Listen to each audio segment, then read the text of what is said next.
नमस्कार दोस्तों, good morning. आप सभी कैसे हैं? क्या दोस्तों, तो आज हम पढ़ेंगे संत संप्रदाय का पार्ट 2 पढ़ेंगे। दोस्तों वीडियो कंप्लीट जरूर देखना, और इसमें है दोस्तों मोस्ट इंपोर्टेंट अपन है जो पढ़ेंगे, ठीक है।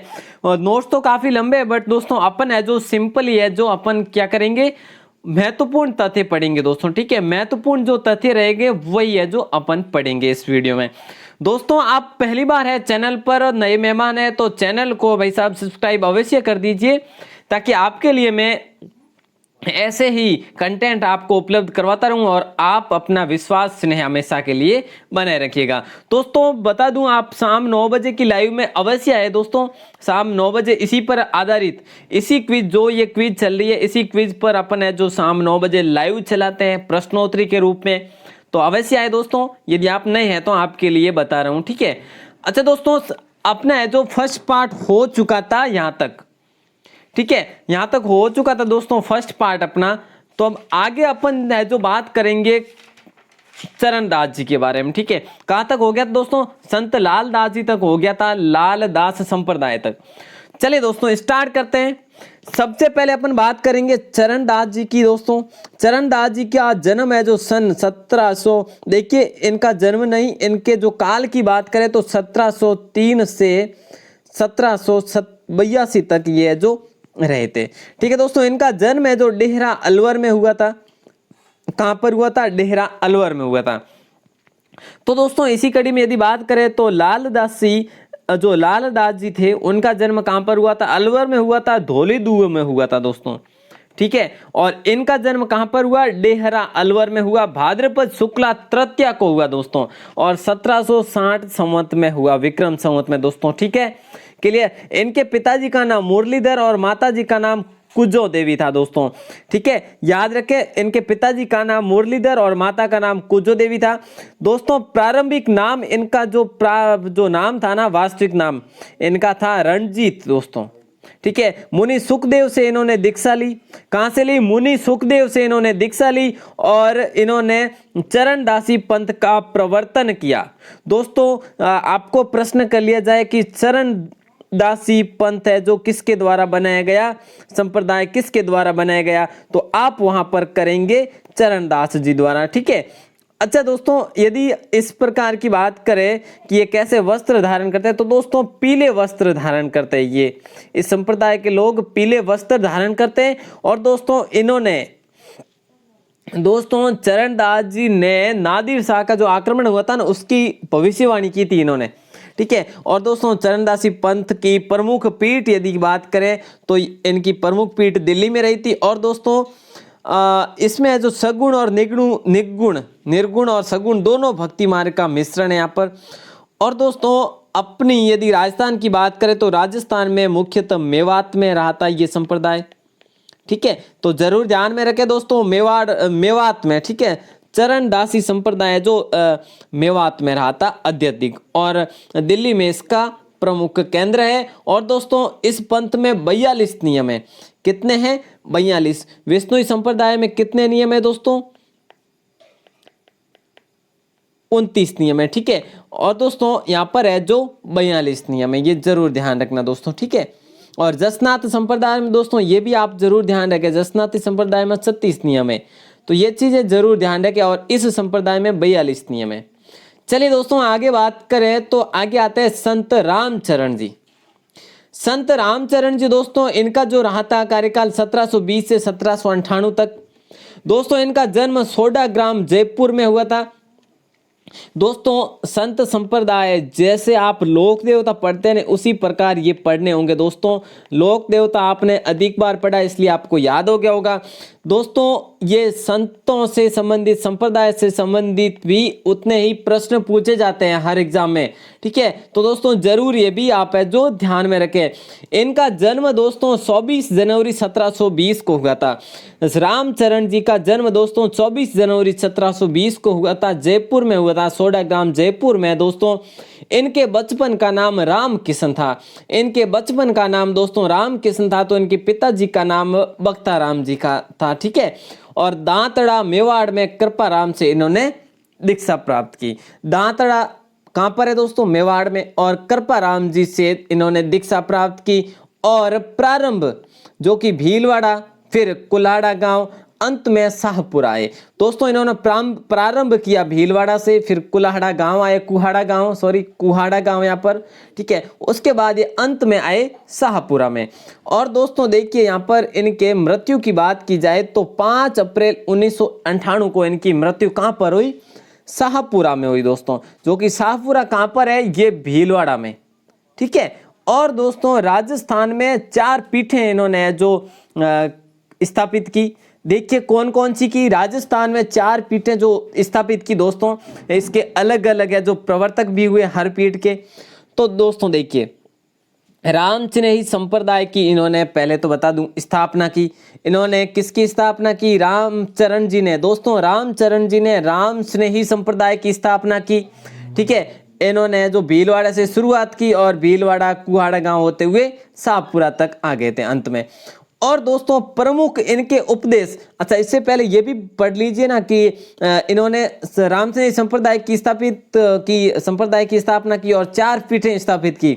कौन कौन सी, शाहपुरा में सर्वप्रथम, उसके बाद रैण में, उसके बाद सिंहतल में और इसके बाद खेड़ापा में, ठीक है दोस्तों। तो ये चीजें अवश्य ध्यान रखें। अच्छा इनके प्रमुख जो उपदेश रहे थे, गुरु की सेवा करना या सत्य संगति, राम नाम का स्मरण, और शाहपुरा शाखा की नींव दोस्तों रामचरण जी स्वयं ने रखी थी। ये चीज जरूर ध्यान रखिएगा। अच्छा आगे बात करें तो आते हैं संत दरियाव जी। दोस्तों देखिए इनका जन्म है जो दोस्तों जन्माष्टमी के दिन हुआ था, ठीक है, 1758 विक्रम संवत में। और इनका है जो काल रहा था 1676 से 1733 तक, ठीक है दोस्तों। ऐसे तो कम ही पूछेंगे एग्जाम में, आपको पूछ ले कि इनका जन्म कब हुआ था, या विक्रम संवत में भी पूछ लेते हैं दोस्तों। तो जरूर ध्यान में रखें इनका जन्म कहाँ हुआ, या फिर इनकी पीठ कहाँ पर हुई, इन्होंने कौन से जो संप्रदाय के ये प्रवर्तक हुए। दोस्तों इस प्रकार के प्रश्न पूछ सकते हैं, ठीक है। तो देखिए इनका जन्म दोस्तों जैतारण पाली में हुआ। संत दरियाव जी का जन्म दोस्तों जैतारण पाली में हुआ। इनके पिताजी का नाम दोस्तों मान जी धुनिया था एवं माता का नाम गिगन था, ठीक है। इनके पिताजी का नाम दोस्तों मान जी धुनिया और इनकी माता का नाम गिगन था। तो दोस्तों रामस्नेही संप्रदाय, इन्होंने भी दोस्तों रामस्नेही संप्रदाय की दोस्तों स्थापना किसने की, रामचरण जी ने की, ठीक है, याद रखना आपको। और दोस्तों उन्होंने है जो कहां पर, उन्होंने शाहपुरा में स्थापना की थी, ठीक है, शाहपुरा को प्रमुख उपकेंद्र बनाया। उसके बाद दोस्तों मैंने आपको बताया कि रैण है, सिंहथल है, खेड़ापा, ये उसकी प्रमुख पीठें हुई। तो दोस्तों रैण जो पीठ है ना, ये शाखा है ना, इनके प्रवर्तक दोस्तों यही रहे जो जिनका नाम है दरियाव जी, ठीक है दोस्तों। ये चीज अवश्य क्लियर करिएगा, ध्यान रखिएगा दोस्तों। आप समझ रहे हैं ना, अब जरूर दोस्तों सुनना और देखना भी, यदि हो सके तो आप टाइप भी कर सकते हैं। अच्छा इनके मृत्यु की बात करें तो दोस्तों मृत्यु रैण में ही हुई थी।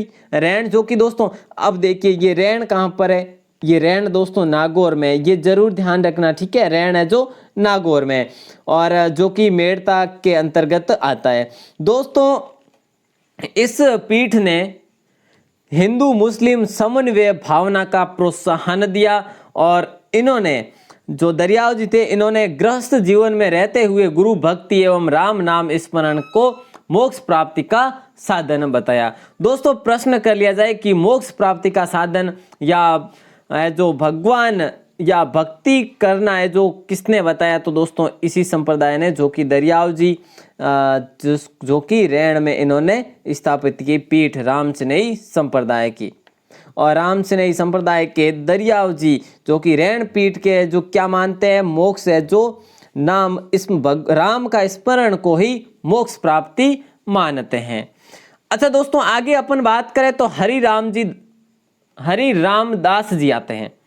दोस्तों देखिए पहले तो अपन यही बात कर लेते हैं, ये रामस्नेही संप्रदाय के ही है, ठीक है दोस्तों। रामस्नेही संप्रदाय ये है जो देख के इन्होंने कहां से ली, संत श्री जयमल दास जी रामस्नेही पंथ से। जयमल दास जी दोस्तों रामस्नेही से जुड़े हुए थे, उनसे इन्होंने दीक्षा ली हरिराम दास जी ने। और ये जो कौन सी पीठ के प्रवर्तक हुए दोस्तों? सिंहथल पीठ के प्रवर्तक हुए।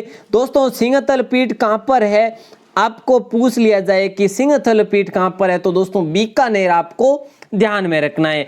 अच्छा दोस्तों, कुछ और जो जानकारी है इनसे संबंधित, हरिराम जी दास का जन्म है जो कहाँ पर हुआ दोस्तों? सिंहथल बीकानेर में हुआ। ठीक है, जन्म और मृत्यु दोनों सिंहथल बीकानेर में हुए। ठीक है, और इनके पिताजी जो थे भागचंद जी थे दोस्तों। ठीक है, और प्रमुख कृति इनकी कौन सी थी? निशानी थी। कौन सी थी दोस्तों? निशानी थी। और प्राणायाम और योग का उल्लेख। दोस्तों देखिए, प्राणायाम योग का उल्लेख ये उन्होंने उपदेश दिया, और निशानी जो थी इनकी प्रमुख कृति थी। ये चीज अवश्य ध्यान रखें दोस्तों। और इन्होंने ये तीसरी पीठ जो सिंहथल है बीकानेर में, ये इनके द्वारा, हरिराम जी द्वारा है जो स्थापित की गई, राम स्नेही शाखा की। दोस्तों लास्ट अपन इनके बारे में, इस पीठ के बारे में, चौथी पीठ की बात करेंगे राम स्नेही के, जिसका नाम था खेड़ापा। दोस्तों इसके प्रवर्तक हुए थे रामदास जी, जिनका काल रहा था 1726 से 1798 तक। क्लियर दोस्तों? इनका जन्म भीकम कोर ग्राम जोधपुर में हुआ था। कहां पर दोस्तों? भीकम कोर ग्राम जोधपुर में इनका जन्म हुआ था। और दोस्तों देखिए, पिता शार्दुल एवं माताजी का नाम था अणमी। देखिए, पिताजी का नाम था शार्दुल, तो माताजी का नाम था अणमी दोस्तों। ठीक है, और सिंहथल शाखा के हरिराम दास जी से इन्होंने दीक्षा ली। दोस्तों सिंहथल शाखा के कौन हुए थे? हरिराम दास जी हुए थे प्रवर्तक। इन्हीं से शिक्षा जो ली थी रामदास जी ने ली थी दोस्तों। ठीक है, ये जरूर अवश्य ध्यान रखें। और उसके बाद इन्होंने खेड़ापा में जो स्थापना की, किसकी? खेड़ापा में राम स्नेही जो है संप्रदाय की स्थापना की, पीठ जो स्थापित की। दोस्तों सतगुरु की सेवा और सत्संग पर बल दिया इन्होंने, और खेड़ापा में भी इनकी मृत्यु हो गई। दोस्तों आगे हम बात करें तो संत हरिदास जी आते हैं। 1455 से 1528 तक इनका काल रहा। दोस्तों इनके जन्म की बात करें तो इनका जन्म डीडवाना नागौर में कापड़ोद गांव में हुआ। कापड़ोद दोस्तों कहां पर है? किसमें? डीडवाना जो कि नागौर में। ठीक है दोस्तों। अच्छा बात करें तो इनके मूल नाम की, तो इनका मूल नाम जो था हरि सिंह सांकला था।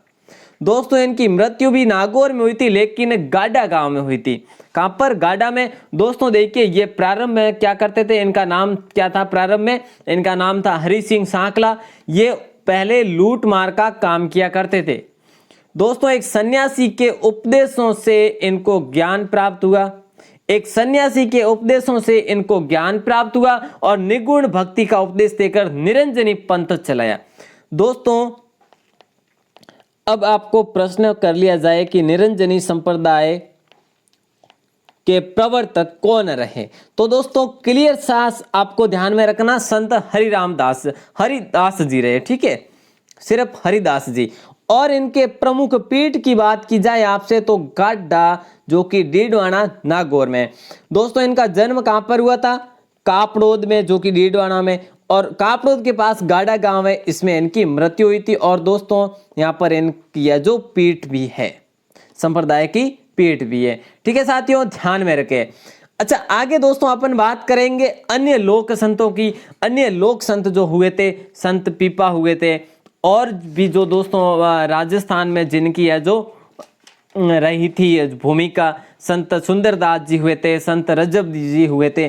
चलिए दोस्तों ये अपन आगे बात करते हैं। पहले है जो संत पीपा जी के बारे में बात कर लेते हैं। संत पीपा जी का जो दोस्तों ईस्वी समय रहा था, ईस्वी सन 1383 से 1453 तक। दोस्तों इनका जन्म गागरोन नरेश कड़ावा राव खींची के घर हुआ। दोस्तों देखिए, गागरोन नरेश कड़ावा राव खींची के घर, इनकी माता जी का नाम लक्ष्मीवती और पिताजी का नाम राव खींची। ठीक है दोस्तों, इनके बचपन के नाम की बात करें तो इनके बचपन का नाम था रामानंद जी प्रताप सिंह। दोस्तों बचपन का नाम प्रताप सिंह था, और रामानंद जी से इन्होंने दीक्षा प्राप्त की थी। दोस्तों किनसे की थी? रामानंद जी से इन्होंने दीक्षा प्राप्त की थी। ठीक है दोस्तों। अच्छा अब आगे बात करें तो दोस्तों इनके बाड़मेर के देखिए दर्जी समाज के दर्जी समाज जो है ना इनको आराध्य देव मानते हैं दोस्तों। दर्जी समाज इन्हें आराध्य देव मानते हैं और बाड़मेर के समंदड़ी में पीपा जी का भव्य मंदिर है। और कुछ समय टोडा ग्राम टोंक में रहे थे। ये जो पीपा जी है ना कुछ समय टोडा ग्राम टोंक में रहे थे दोस्तों, जहां पर पीपा जी की गुफा भी है। और राजस्थान में भक्ति आंदोलन का अलख जगाने वाले प्रथम संत हुए थे दोस्तों। राजस्थान में भक्ति आंदोलन का अलख जगाने वाले प्रथम संत हुए थे, यही हुए थे। और दोस्तों ये भी जरूर ध्यान रखें कि गागरोन में आहुआ व काली सिंध नदियों के संगम पर गुफा बनी है, इनकी गुफा है। और दोस्तों वहां पर एक छतरी भी है और वहां पर विशाल मेला भी भरा जाता है। ठीक है दोस्तों, आगे अपन बात करें तो आते हैं संत सुंदरदास जी। दोस्तों संत सुंदरदास जी ये भी है जो प्रमुख लोक संत हुए थे। दोस्तों संत सुंदरदास जी का जो कार्यकाल रहा है देखिए 1596 से 1600 जो कि सन रहा वो तो इन्होंने बिल्कुल गिना ही नहीं दोस्तों। 1596 से 1707 तक है जो ये इनका काल रहा था दोस्तों। दादू जी के परम शिष्य थे। सुंदरदास जी का जन्म दौसा में खंडेलवाल परिवार में हुआ। दोस्तों सुंदरदास जी का जन्म दौसा में खंडेलवाल परिवार में हुआ और इन्होंने कई ग्रंथ लिखे, ज्ञान समुद्र, गान सवैया, सुंदर सार, तो इस प्रकार के इन्होंने ग्रंथ लिखे। दोस्तों इनका निधन संवत 1767 में सांगानेर में हुआ। कहां पर हुआ? सांगानेर में हुआ। और इन्होंने दादू पंथ में नागा साधु वर्ग प्रारंभ किया। दोस्तों इन्होंने दादू पंथ को चलाया और दादू पंथ में नागा साधु वर्ग प्रारंभ किया दोस्तों। ठीक है, और 5 प्रमुख इनके जो शिष्य रहे थे वो कौन? दयाल दास जी, ठीक है, श्याम दास जी और दामोदर दास जी और निर्मल दास जी और नारायण दास जी। देखिए दोस्तों दास ये सभी जो शिष्य रहे थे किनके? इनके शिष्य रहे थे सुंदर दास जी के। और सुंदर दास जी किसके शिष्य थे दोस्तों? दादू जी के परम शिष्य थे। ठीक है दोस्तों, देखिए ये जरूर देखना कि इनके 5 थांबों को बड़े थांबे कहा जाता। इनके 5 शिष्य थे, ठीक है, इनको क्या कहा जाता था? बड़े थांबे कहा जाता था दोस्तों। और वहीं पर अगर बात करें कि दादू जी के जो 52 शिष्य थे, ठीक है, तो उनको क्या कहा जाता दोस्तों? उनको प्रमुख जो 52 शिष्य थे उनको 52 स्तंभ कहा जाता था। ठीक है, तो ये जरूर ध्यान रखें दोस्तों। इनके प्रधान पीठ जो रही है ये कौन सी रही? फतेहपुर का थांबा पीठ माना जाता। प्रधान पीठ कौन सी? फतेहपुर का थांबा प्रधान पीठ मानी जाती है। इन्हें सुंदरदास जी फतेहपुरिया भी कहते हैं दोस्तों। इन्हें सुंदरदास जी फतेहपुरिया भी कहते हैं। तो दोस्तों ये जरूर ध्यान रखें कि भारतीय डाक विभाग ने संतों के हिसाब से दोस्तों, संतों के आधार पर यदि पूछा जाए तो देखिए भारतीय डाक विभाग ने 8 नवंबर 1997 को 2 रुपए का भारतीय सरकार ने टिकट जारी किया था। कब किया था? 8 नवंबर 1997। किसके नाम पर 2 रुपए का टिकट जारी किया? सुंदरदास जी के नाम पर। ठीक है दोस्तों, तो है जो ध्यान जरूर रखें। चलिए दोस्तों आगे अपन बात करें तो संत रजब जी आते हैं। रजब जी दोस्तों जन्मे कहां पर? सांगानेर में। ठीक है, तो जो है संत रजब जी सांगानेर में जन्मे और इनका जो निधन हुआ दोस्तों, सुंदरदास जी का निधन कहां पर हुआ? सांगानेर में हुआ। और जन्मे कौन? सांगानेर में संत रजब जी जन्मे दोस्तों। 16वीं सदी में इनका जन्म हुआ। दादू जी के उपदेश सुनकर ये शिष्य बने। देखिए दोस्तों दादू जी के उपदेश सुनकर ये शिष्य बने दोस्तों। ये भी है कि विवाह, देखिए दोस्तों ये दुल्हा बने हुए थे और विवाह के लिए जा रहे थे। विवाह के समय उपदेश सुनने के कारण जीवन भर ये दूल्हे के वेश में रहे थे और दादू उपदेशों का बखान किया था दोस्तों। देखिए ये एकमात्र ऐसे संत जो आता उम्र है जो दूल्हे के वेश में रहे और इन्होंने रजब वाणी प्रमुख ग्रंथ लिखा और इनका स्वर्गवास भी सांगानेर में हुआ। तो दोस्तों सांगानेर में स्वर्गवास और सांगानेर में ही जन्म, तो वे है संत रजब जी। ठीक है दोस्तों, आगे बात करें तो आते हैं संत धन्ना जी। दोस्तों संत धन्ना जी रामानंद के शिष्य, जन्म इनका 1472 में, ठीक है, संवत 1472 संवत में हुआ और धुवन ग्राम जो कि टोंक में है दोस्तों, ठीक है, ये चीज अवश्य क्लियर ध्यान रखें। और इनका जन्म दोस्तों, धन्ना जी का जन्म जाट परिवार में हुआ और धन्ना जी द्वारा जो लिखित है ना, धन्ना जी की पर्ची है, धन्ना जी की आरती है, ये इनके द्वारा लिखे गए साहित्य है, ठीक है दोस्तों, ये है जो जरूर ध्यान रखें। अब आगे बात करें तो संत जयमल दास जी पढ़ते हैं। जयमल दास जी दोस्तों रामचरित संप्रदाय के प्रसिद्ध हुए थे ये, और संत श्री माधो दास जी के प्रमुख शिष्य थे, और सिंहतल शाखा प्रवर्तक संत हरिराम दास जी, सिंहस्थल शाखा प्रवर्तक संत हरिराम दास जी को दीक्षा दी। दोस्तों ये तो अपने पढ़ा था अभी कि हरिराम दास जी ने दीक्षा कहाँ से ली, तो संत जयमल दास जी से ली, ठीक है दोस्तों, जो कि रामचरण जी के शिष्य हुए थे, ठीक है, इसलिए इन्हें खेड़ापा शाखा का आचार्य भी कहा जाता है, इसलिए इन्हें खेड़ापा शाखा का आचार्य भी कहा जाता है।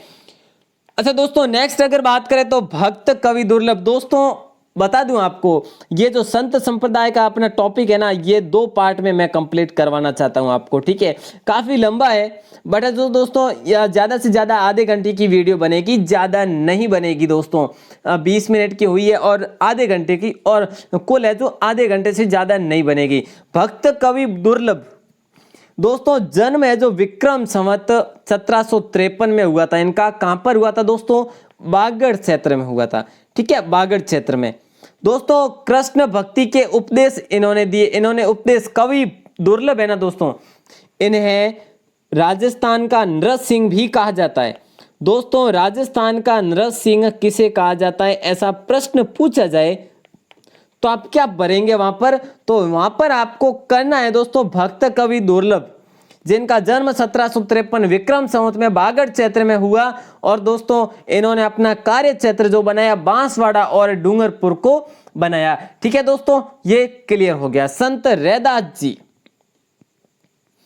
संत रैदास जी पढ़े तो दोस्तों रैदास जी का पढ़ लेते हैं थोड़ा, और रैदास जी का क्या है जी के, ओ जी हाँ जी, तो रैदास जी से संबंधित जो है रामानंद के शिष्य हुए थे ये, दोस्तों रामानंद जी के शिष्य हुए थे, लेकिन ये राजस्थान के नहीं थे, परंतु इन्होंने समाज में आडंबरों व भेदभावों का पुरजोर विरोध किया, और ये मीरा के समय चित्तौड़ में आए थे। जो संत शिरोमणि मीरा हुई थी उनके समय ये चित्तौड़ में आए थे, और इनकी छतरी दोस्तों चित्तौड़ के कुंभश्याम मंदिर के, जो कुंभश्याम का मंदिर है ना चित्तौड़गढ़ में, तो उनके कोने में बनी हुई है इनकी छतरी, संत रैदास जी की छतरी, ठीक है साथियों। अब हम बात करेंगे संत शिरोमणि मीरा के बारे में। दोस्तों संत शिरोमणि मीराबाई का जन्म सन 1498 में हुआ था। इनका जन्म दोस्तों ये जरूर पढ़ लीजिएगा दोस्तों, काफी बार एग्जाम में इतिहास के रूप में भी पूछ सकते हैं दोस्तों, ठीक है, कला संस्कृति के रूप में भी पूछा जा सकता है। तो दोस्तों देखिए मीरा का जन्म है जो दोस्तों मेड़ता के पास कुड़की गांव में हुआ। कहां पर हुआ दोस्तों, मेड़ता के पास कुड़की गांव में सन 1498 में हुआ। दोस्तों ये जरूर ध्यान रखें कि इनके पिताजी का नाम रतन सिंह राठौड़ था, जो कि बाजोली के जागीरदार थे दोस्तों, और इनके जन्म का नाम था पेमल, इनके जन्म का नाम था दोस्तों पेमल, और मेवाड़ महाराणा सांगा के पुत्र भोजराज सिंह के साथ इनकी शादी हुई थी, इनका विवाह हुआ था, लेकिन कुछ वर्ष बाद ही उनकी भोजराज सिंह की डेथ हो गई थी। तो दोस्तों उसके बाद उन्होंने क्या किया, सगुण भक्ति का मार्ग अपनाया, मीराबाई ने सगुण भक्ति का सरल मार्ग अपनाया, और अंतिम समय गुजरात के डाकोर स्थित, दोस्तों गुजरात में अंतिम समय में वे कहाँ चले गए थे, रणछोड़ मंदिर में चले गए थे। और मीरा की पदावलियां प्रसिद्ध है दोस्तों, ऐसा भी है कि मीरा की पदावलियां पर्सनली है जो आपको ध्यान में रखनी है।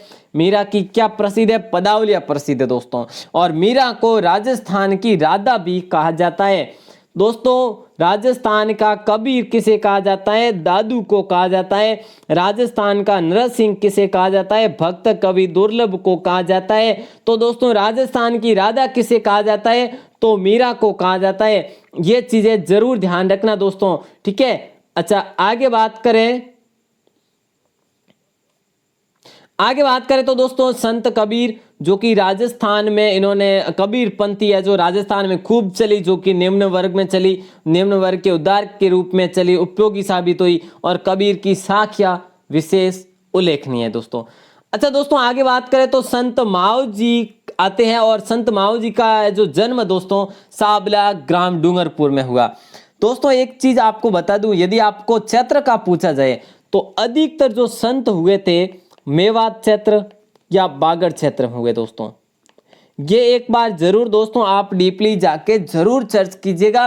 बिल्कुल दोस्तों ये ध्यान रखें, मेवात और बागड़ क्षेत्र में अधिक संत संप्रदाय स्थापना हुई थी। ठीक है दोस्तों। अच्छा ये तो है हो गया अपना है जो लॉजिक है ध्यान रखने योग्य।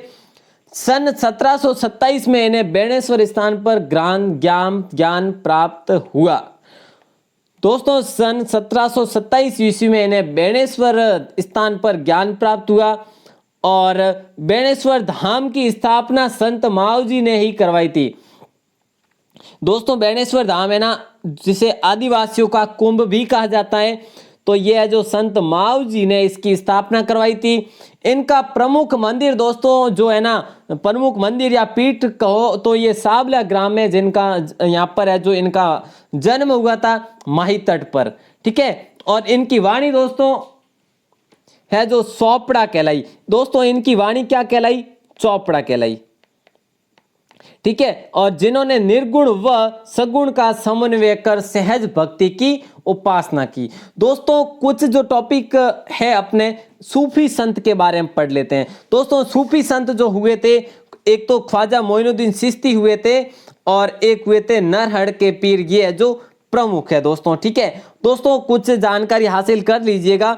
देखिए दोस्तों, ख्वाजा मोइनुद्दीन चिश्ती का जन्म फारस के संजरी ग्राम में हुआ था। फारस के संजरी ग्राम में ये अजमेर आकर इन्होंने अपनी कार्यस्थली बनाया, और अजमेर में इनकी मुख्य दरगाह है और विशाल मेला भरा जाता है। दोस्तों ये चीज जरूर ध्यान रखें, हिंदू मुस्लिम एकता का राजस्थान का सर्वोत्तम स्थल है, और इसके बाद नंबर आता है तो रामदेवरा का नंबर आता है।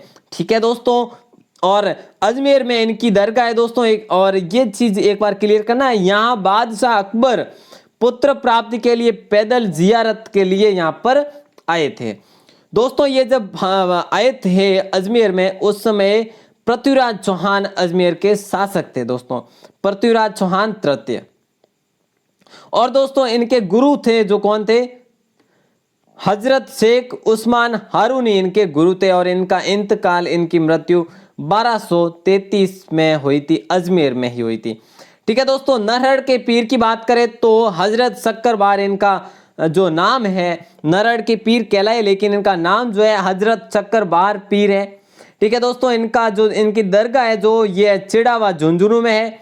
यहाँ पर दोस्तों ये जो शिष्य थे, इनके जो शिष्य थे दोस्तों कौन थे? शेख सलीम चिश्ती थे।